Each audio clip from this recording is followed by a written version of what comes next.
everyone, I'm going to show you just kind of a quick video on how I make our shredded beef tacos. I have a chuck roast here, beef broth, garlic powder, ground cumin, oregano, salt, pepper, and chipotles and adobo. I like to cut up my roast in smaller pieces. It makes it easier to brown, and it makes it easier just to deal with.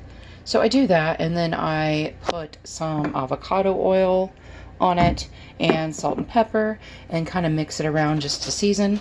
And then I'm going to put it in my Instapot, and I've already hit the brown button. I'm just waiting for it to heat up, and then we'll be back.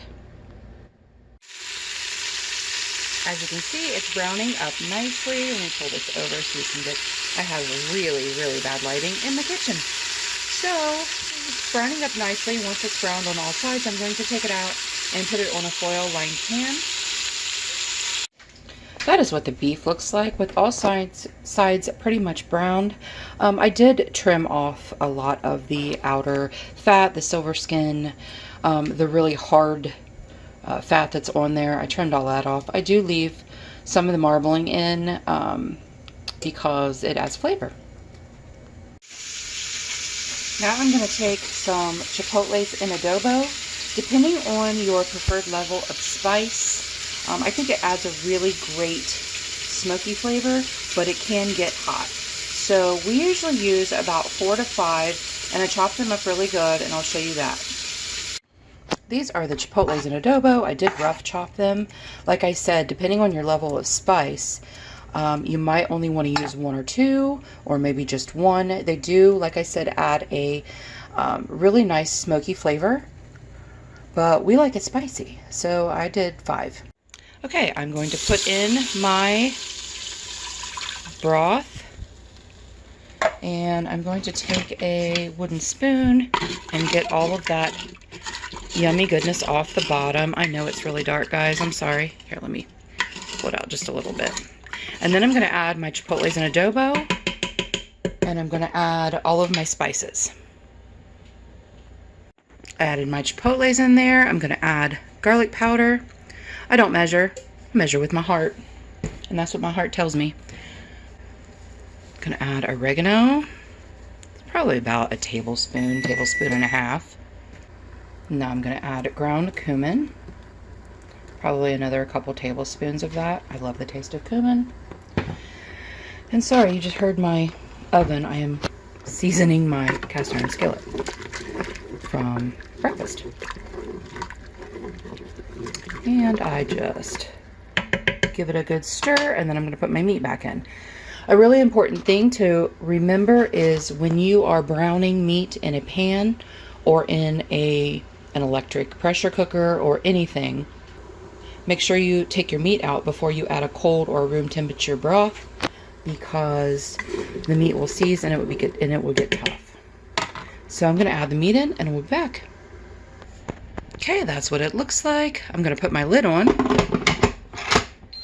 make sure it's locked, and then I'm going to hit stew, and I'm going to put that on 50 minutes. Now, I do not have an Instapot. I call it an Instapot because it's basically an Instapot. But I have the Pro Cooker. We are shopping for a new one because this one is pretty old. It still works great, but it's hard to find replacement parts for it because it is older. So when that is done, I'm going to let it naturally release for about 10 minutes before I manually release the pressure. Okay, time to open this up. Oh, it's going to fog the lens.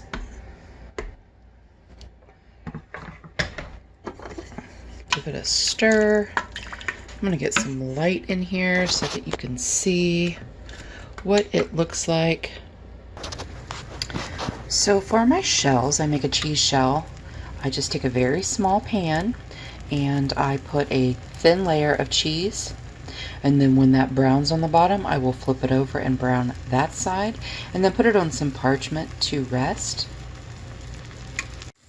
So I'm making my second one now, and something, if you're going to make it in a pan, you can also make these in the oven.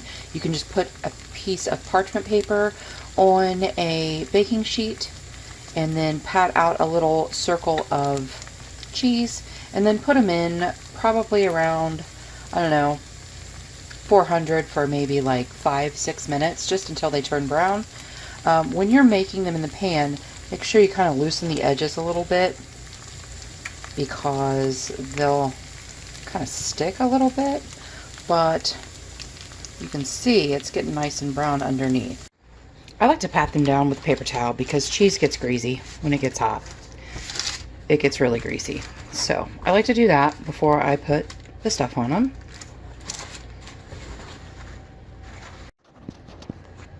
So there is our beef. I like to put some diced or finely chopped red onion on top. I don't put any cheese on it because it's made of cheese. And then I put some salsa.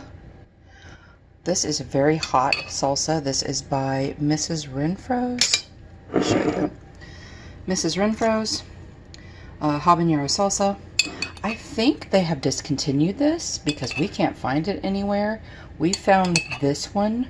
Actually, we found 2 of those jars on closeout at the grocery store. So now I will put some sour cream on it and be done. And that is it. That is my shredded beef tacos. You just fold them up and you eat them.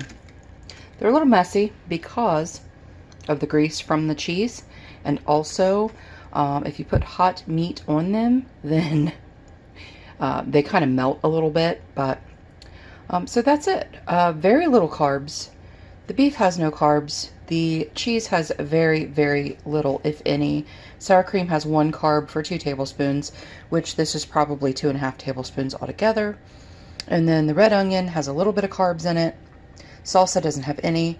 So just a few carbs for 3 small tacos. I'll put my hand by it so you can see how big. They're small. And that's it. So everyone, thanks for joining me for this. I really appreciate you being here. Until our next adventure, everyone, have a great day, and we'll see you later.